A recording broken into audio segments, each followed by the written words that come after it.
Hello my friends, it's Johnaroth, and today we are playing with a classic Planeswalker in black and green Golgari colors, Vraska, Golgari Queen. Vraska is a 4-mana, 2 colorless, 1 green, 1 black Planeswalker who has 3 abilities. Her +2 allows you to sacrifice another permanent, including lands, if you want. If you do, you gain 1 life and draw a card. Her -3 can destroy a target non-land permanent with value of 3 or less. Really good for getting rid of mana rocks or elves or those types of things. And her -9 is you get an emblem. Whenever a creature you control deals combat damage to a player, that player loses the game. And that actually is pretty relevant in this video, so stay tuned on that. The deck that I built is very kind of classic black and green colors. We do have a lot of ramp cards, Utopia Sprawl, Land of War Elves, Delighted Halfling, as well as some artifacts for ramp, Mindstone, Arcane Signet. But this is really focused on Planeswalkers and value for this deck. So as you can see, we have a lot of Planeswalkers in here. Liliana the Veil, Sorin, the other Vraska, Nissa, Ugin, etc. And then we have a lot of removal spells or value spells. So removal spells like Feed the Swarm, Go for the Throat, Infernal Grasp, Deadly Cover-Up, Blood on the Snow. And then the final bucket is just cards that are going to give us value on the battlefield. Like a Phyrexian Arena allows us to draw cards. The ever-popular Black Market Connections, draw cards, get creatures, treasures. Bitter Blossom gives us fairies, which is a good outlet for sacrificing. Or Grave Pact, which whenever we have something die, a creature dies, then one of their creature dies.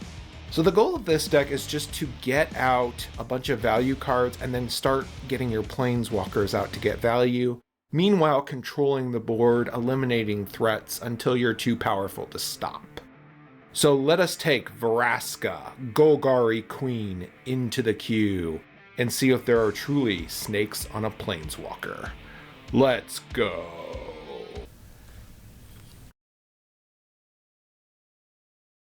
So our very first game is against Davriel, Soul Broker. Our hand has some early ramp and Jadar. I'm going to keep this.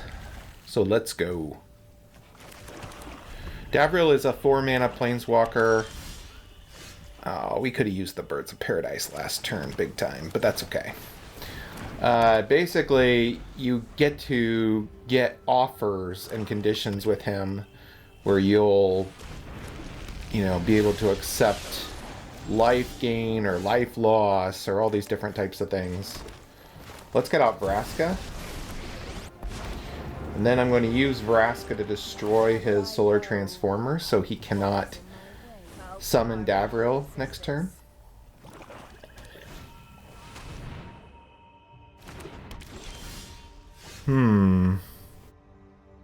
Glissa would be really good against Davriel because we can remove counters on things. Let's get out the Birds of Paradise. Let's tick up Vraska. Good, decline to sacrifice anything. I just realized you could sacrifice lands with Vraska. That's interesting. Huh. Okay, he's going to use Davriel to get a condition. Let's see what he gets. Trust me, you won't refuse my offer. So he loses life, but his spells cost less. Interesting. Let's put down a land. Let's get...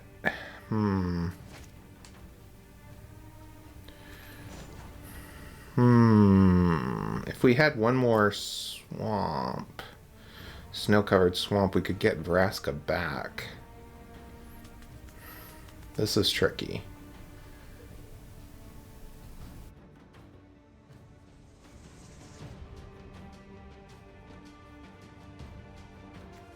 Let's get out a Primeval Titan. Go for some ramp.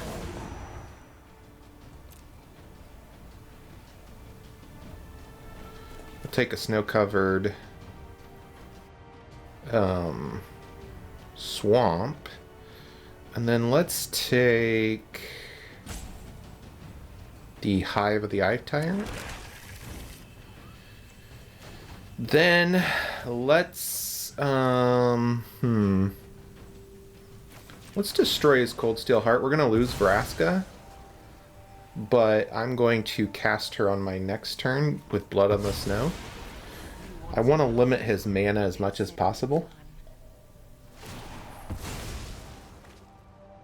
Gonna get another condition. Details, then tea. Hopefully it's not the life gain one.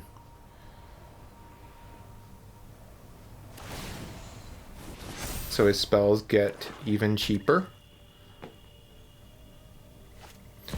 He's gonna cast Davriel again. Oh, these are my terms and my price. He's gonna get to draw 3 cards.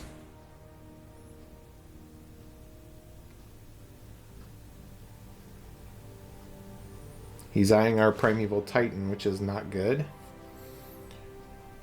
So we have to exile a creature. We'll get rid of the Birds of Paradise, and there goes our graveyard. Vraska goes back to the command zone. But we do still have our... Oh, he has the 1 ring, too. Look at that. This is not good. Okay, I'm going to get out Shieldred the Apocalypse. And we're going to swing in with the Primeval Titan.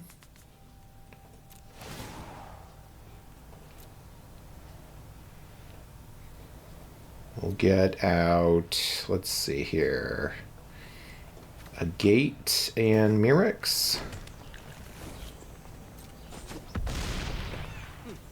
I value my solitude everywhere. He's basically going to need a board wipe to stay alive. I'm going to hold off on bringing out Jadar.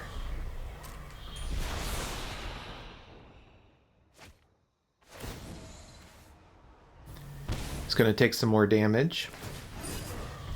He's going to draw another card. Take some more damage.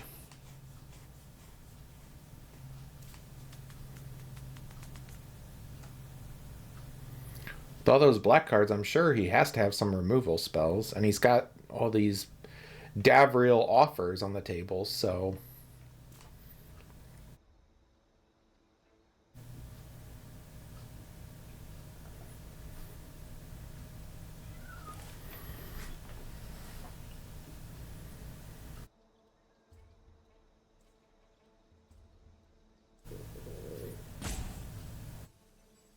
Come on, Carl. Let's go. While we're waiting on Carl, I do want to once again say I love Bones Coffee. And if they would like to sponsor my channel, I'm all about selling out myself to sponsor something I actually love. So hit me up on my emails.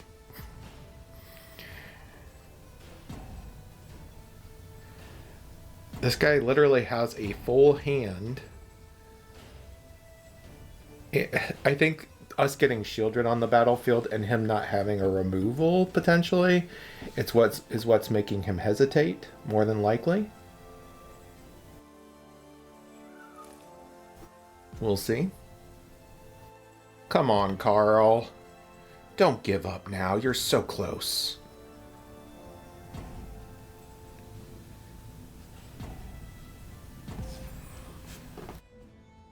Pass the turn. We get a land, get some life. Let's get out the Hive of the Eye Tyrant, go in for a swing. And let's take out... I'm going to leave Davriel in the graveyard because I can't think of a lot of ways to reanimate Planeswalkers outside of like Blood on the Snow or something like that. I'm just going to pick some lands here. And we get our first win with Vraska. First game, victory goes to us. Good game, Carl.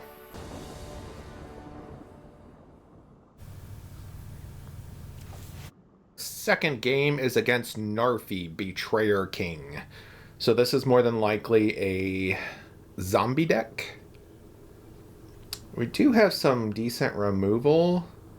Toski's always cool. The One Ring is great. He's probably going to have some counter spells though, so that part is scary. And he gets to go first. So I'm going to mulligan. Oh, this is a lot of enchantments. I think we drew almost every enchantment we have. But I'm going to keep this. We'll try it. Let's see what we can do. Put down the Hive of the Eye Tyrant, because later on it will come in tapped. He's going to foretell a card. We're going to put down a command tower and pass the turn. Hopefully we can get out the black market connections. Going to have a midnight clock.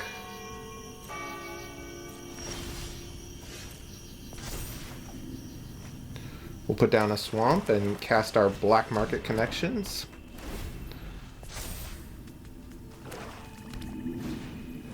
Gonna get out Narfi.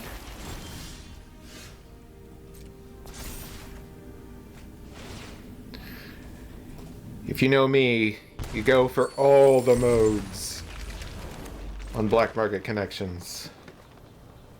First, let's put down a... well...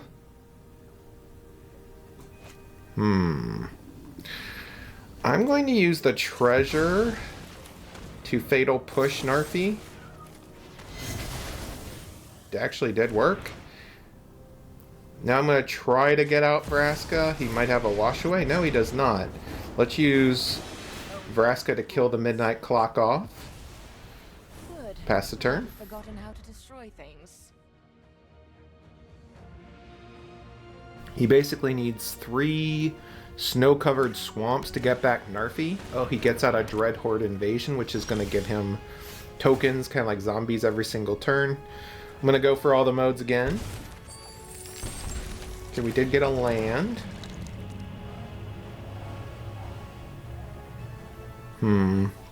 Go for some ramp here.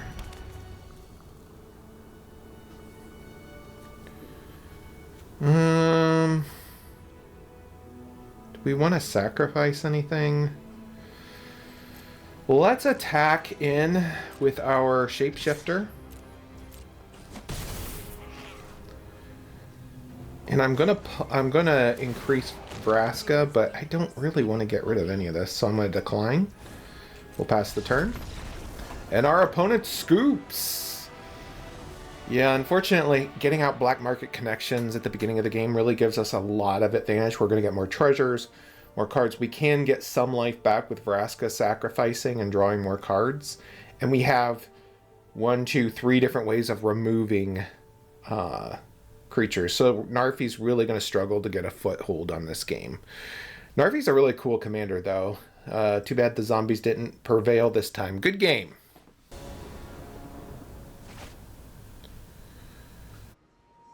Okay, our next game is against an Alchemy Commander, Hamza.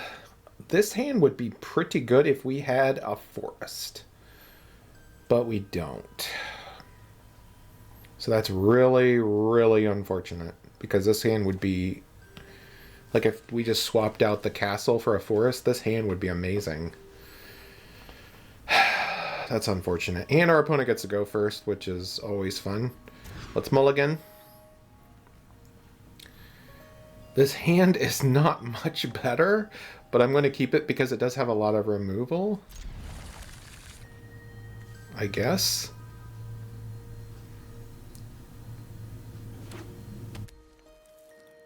Hamza is a 5 mana 5/6, and whenever a creature you control is turn faced up, it endures X, which means that it puts +1/+1 counters or creates a spirit token. And whenever a land you control enters, you seek a creature card and manifest it, which means you put it onto the battlefield face down as a 2/2. So very, very strong. Luckily, we do have a board wipe. We don't have to worry about counter spells other than like Mana Tithe.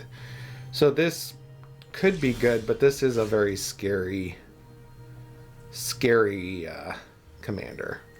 I'm going to put down the tapped land since there's really not much else we can do right now.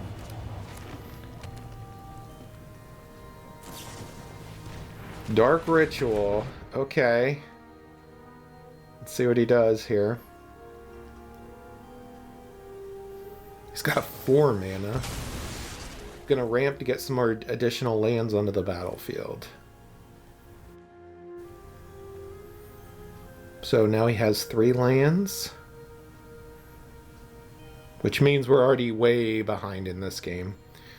We've only gotten 1 turn and we are way behind. So he has 3 mana he can use to cast something.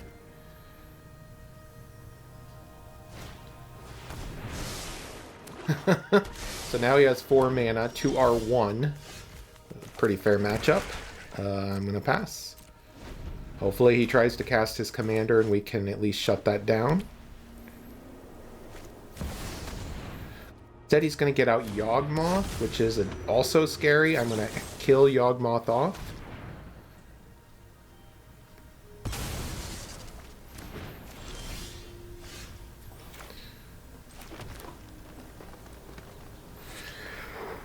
He could summon his commander next turn. I'm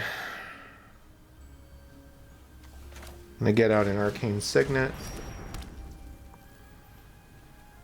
With the understand, I'm not going to put down the Birds of Paradise because I'm probably just going to wipe the board. More than likely, we'll see.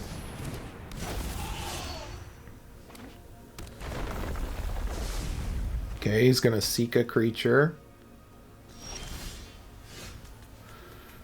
So the first thing we're going to do is put down a land that's unfortunately tapped. We are going to wipe the board.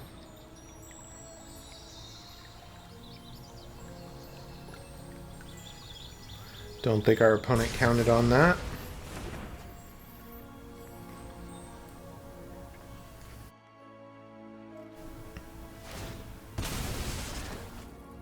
It is possible that he'll be able to summon his commander again.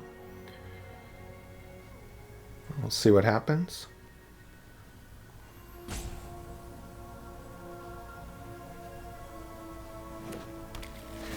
Opponent's going to Surveil to move a card. I'm hoping what he does is put down a land and cast his commander. Because then we can kill the commander, and he's way behind at that point, because he's going to have to use all of his mana to summon his commander, which he does. Okay. So we're going to first kill his commander again. And now we're going to put down a Birds of Paradise to, well, maybe we get out the Murderous Rider just to have a threat. I think we'll go for the Murderous Rider. We don't have any high intense mana cards at this point. And if we can even put a little bit of pressure on him, that's better than nothing.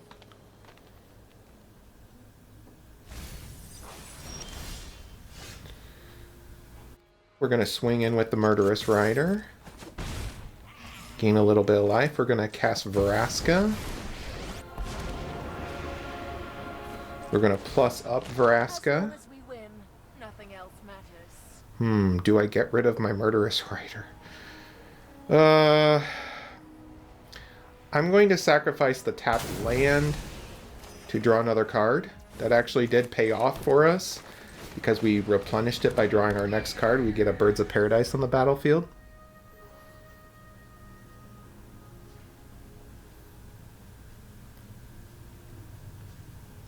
Opponent's eyeing our commander. Okay, he's going to kill our commander off. Perfectly fine.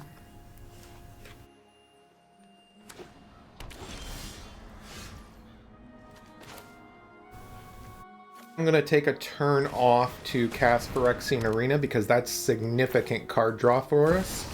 Then we're going to get out Shield Rid, which puts some additional pressure on him. Opponent's going to take some more damage. I'm hoping he casts his commander again. He does.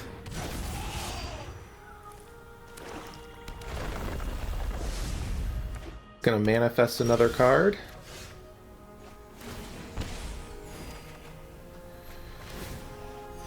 We're going to use this turn to get rid of his commander again. And we're also going to kill off his face down card more than likely. Swing in for at least 6 damage. And then he'll take another 2 when he draws. But at this point, he just can't recover. His commander is really powerful. Hamza is a powerful alchemy card. But it does cost a lot of mana. So if you do have a good amount of removal, your opponent is really going to struggle to have a foothold in the game for very long. As you saw, he had to just keep trying to cast it because this deck is very dependent upon that commander. So, really good game. This game, we don't fight a judge, we fight an ultra judge. This is playing Sagan, the Raider Warlord, so this more than likely is a first strike, double strike type deck, fast creatures. I am going to keep this hand. We do need some more mana, but the hand is fairly decent otherwise. Turn 2, we can start getting out a blocker in the form of the zombie. He has a Giver of Runes to protect his creatures. We're going to bring out a Dreadhorde Invasion.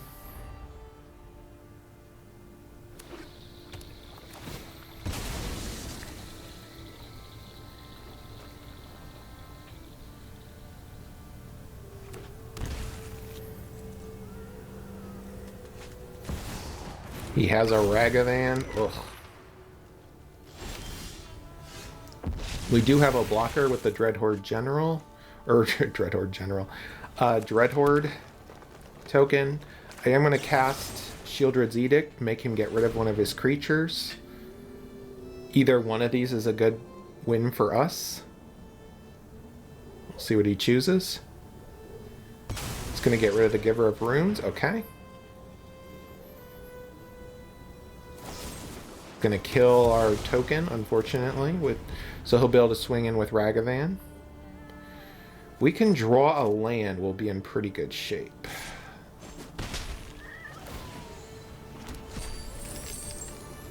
That was our land that we needed. We needed that land. Gonna get out his commander. And of course we don't draw the land now, so I'm going to use the Go for the Throat on his commander, kill it off. We'll keep up the zombie as a blocker for Ragavan. He could summon his commander again this turn with a land. Gonna ramp. He might... Okay, he's gonna have an Alesha. I am gonna block, but he will be able to bring back Ragavan because of Alesha, but it's just to ensure he doesn't get a treasure. Luckily for us, we did draw what we needed. We're going to wipe the board.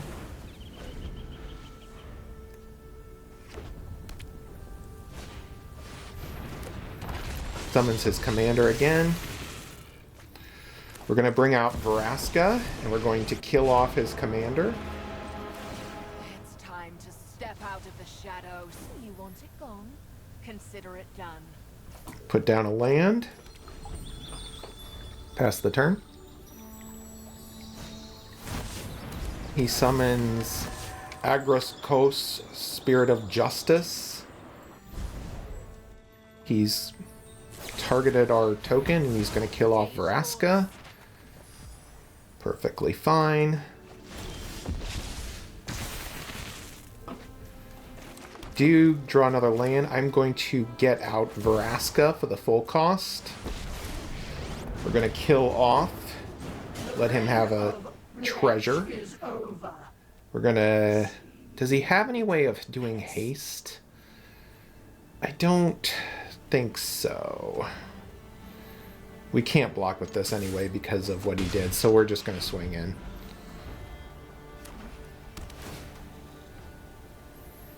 Hopefully this is where we can start to gain some advantage. Going to summon his commander again. We do get out a land, but it's a tapped land. I'm going to turn his commander into a treasure. We're then going to get out Gix, which will give us some card draw. And then we're going to pump up the token with using the treasure, swing in for a hit, and draw another card. So we've got the advantage at this point. In order for him to even cast his commander, he's going to have to sacrifice the treasures. And he's just too far behind at this point. So, really good game.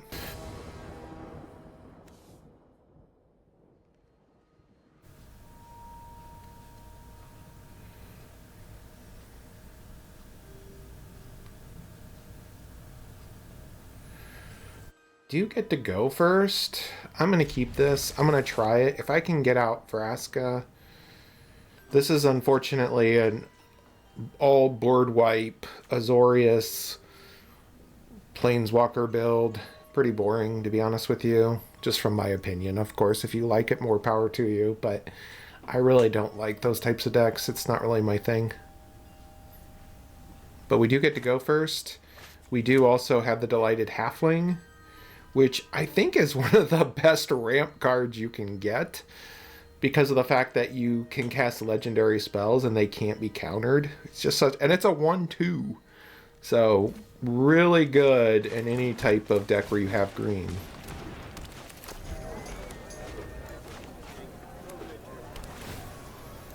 Okay, we're going to keep ramping here. Or maybe we get out the Bitter Blossom and start putting some pressure on him. He will be able to counter it later. This is just all counter spells and board wipes, basically.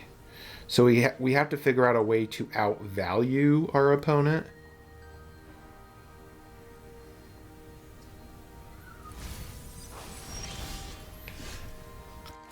Put down a land, and then let's put down... I'm going to put down a Bitter Blossom.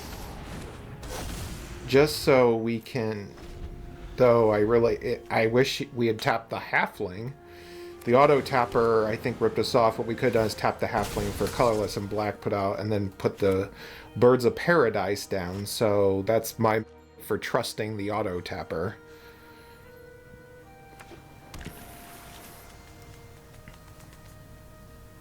Unfortunately.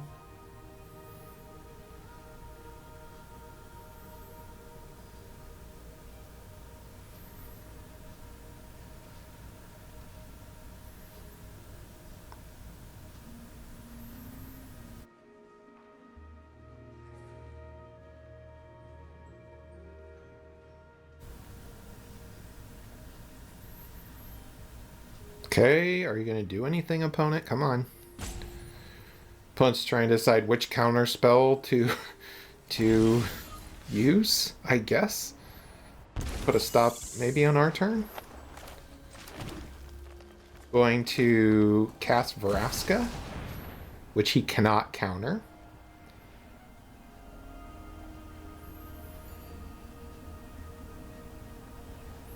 Opponent. Gabe, chill. Come on, let's go.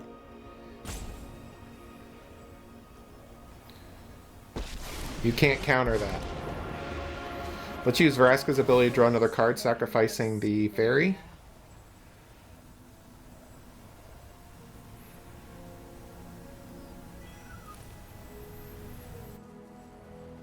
Oh, Mana or Azorius color decks are always interesting, aren't they? Draw another land.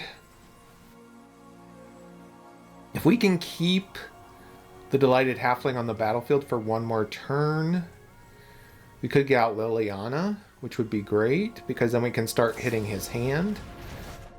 He's going to bounce the Delighted Halfling back into our hand. Perfectly fine.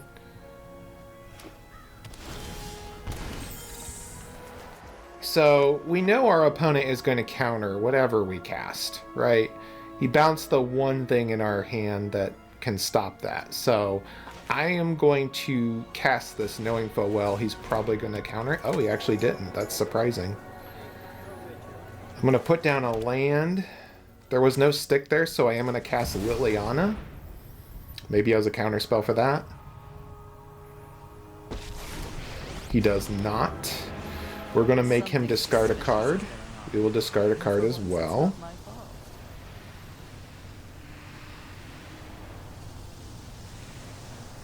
I'm going to give up the Birds of Paradise. We all have things we'd rather forget.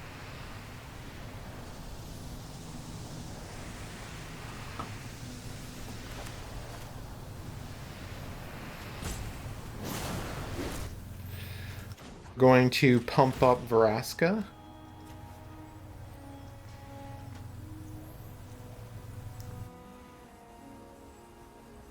It would be really awesome if we could... As long as we win, Nothing else matters. Use her ultimate.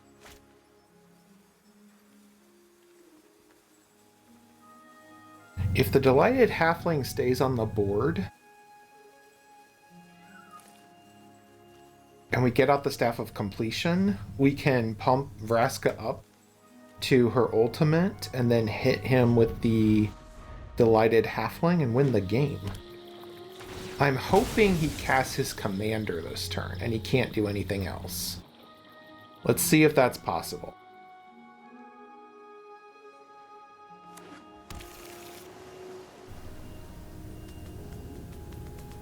We'll see.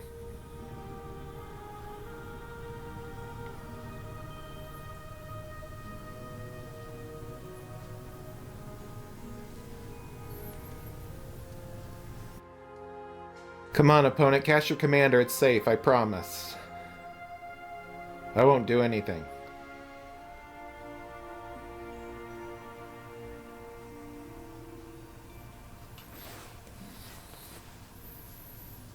Cast your commander.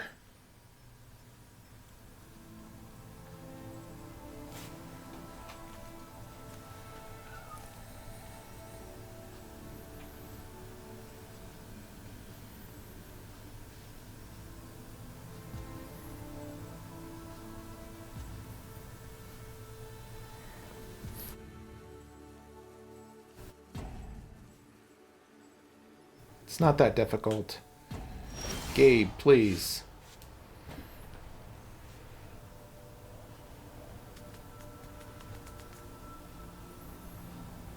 I want to do Vraska's ultimate and destroy you. Can we please do that?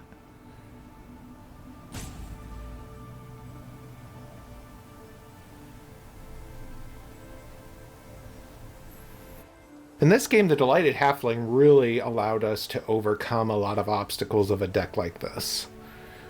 Having the ability to not counter spells really puts builds like Mono Blue and Azorius builds in this tough spot. Yeah, that's such a shame that he left, though, because what we would have done is cast the Staff of Completion, pump up Vraska to her ultimate, use her ultimate, and kill him with a Delighted Halfling for one.